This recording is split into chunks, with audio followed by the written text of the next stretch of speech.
Assalamualaikum warahmatullahi wabarakatuh. Saya Betty Laveni, NIP 242.007,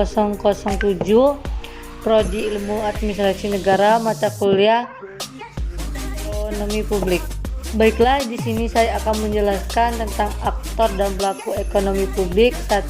Dipengaruhi oleh bentuk hubungan dan interaksi aktor melalui role yang disepakati. 2. Penyelenggara negara. 3. Kelompok dunia usaha. 4. Kelompok masyarakat madani. Dan penyelenggara negaranya itu terdiri 3 pilar yang berhubungan dan interaksi untuk mencapai keseimbangan. 1. Eksekutif atau pemerintah. 2. Legislatif atau parlemen. 3. Yudikatif atau lembaga peradilan.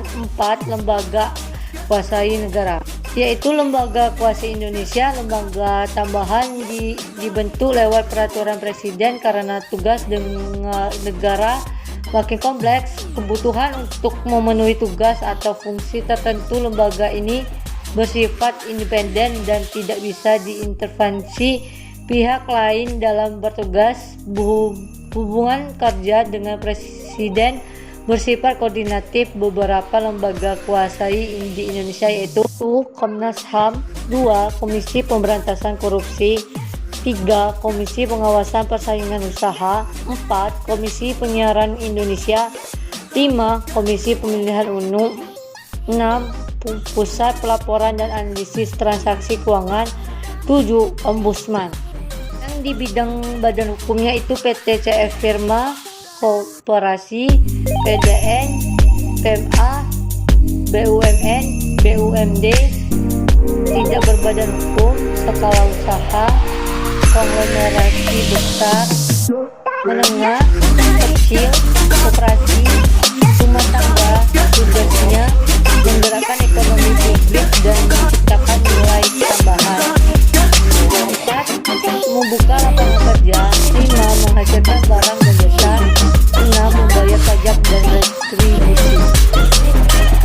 Pada hak publik. 1. Mewakili kepentingan masyarakat luas baik itu konsumen ataupun produsen bentuk. 2. LSM, Monggo, asosiasi, profesi, perguruan tinggi, organisasi massa. 3. Restriktif terhadap peran pemerintah dan dunia usaha. 4. Lapangan kerja, keadilan, penegakan hukum, lingkungan, perlindungan konsumen dan tenaga kerja, yaitu perilaku aktor ekonomi publik. Ada 6. 1. Mengikuti aturan dalam bentuk norma dan etika. 2. Perilaku aktor terbagi pemerintah, menjaga kepentingan publik produsen dan mempertemukan kepentingan produsen. Ketiga, membuat aturan main. Badan usaha ada 1, yaitu menjual barang dan jasa barang. Masyarakat madani terbagi 2, memuaskan kebutuhan. B. Harga termurah dengan kualitas pelayanan terbaik. Yaitu indikator kinerja ekonominya ada terbagi 3, yaitu indikator kinerja ekonomi publik ditunjukkan dengan tingkat kesejahteraan masyarakat. Aspek kesejahteraan masyarakat terbagi 2, yaitu pendapatan atau ada pekerjaan. Keduanya pelayanan negara atau resources. Ketiga, aktivitas bisnis itu terbagi ada 2, yaitu investasi. Keduanya iklim usaha kondusif. Indikator pendapatan itu ada terbagi 2, yaitu faktor penunjang.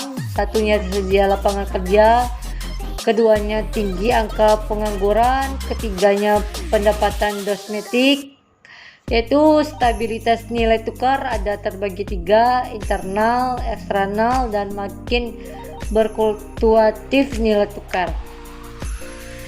Yaitu indikator ketersediaan barang dan jasa ada terbagi 2, satunya semakin banyak pilihan konsumsi barang dan jasanya memadai, berarti masyarakat semakin sejahtera. Keduanya faktor penunjang ada 4, yaitu investasi, ketahuan pangan, kebijaksanaan berpihak pada kepentingan nasional.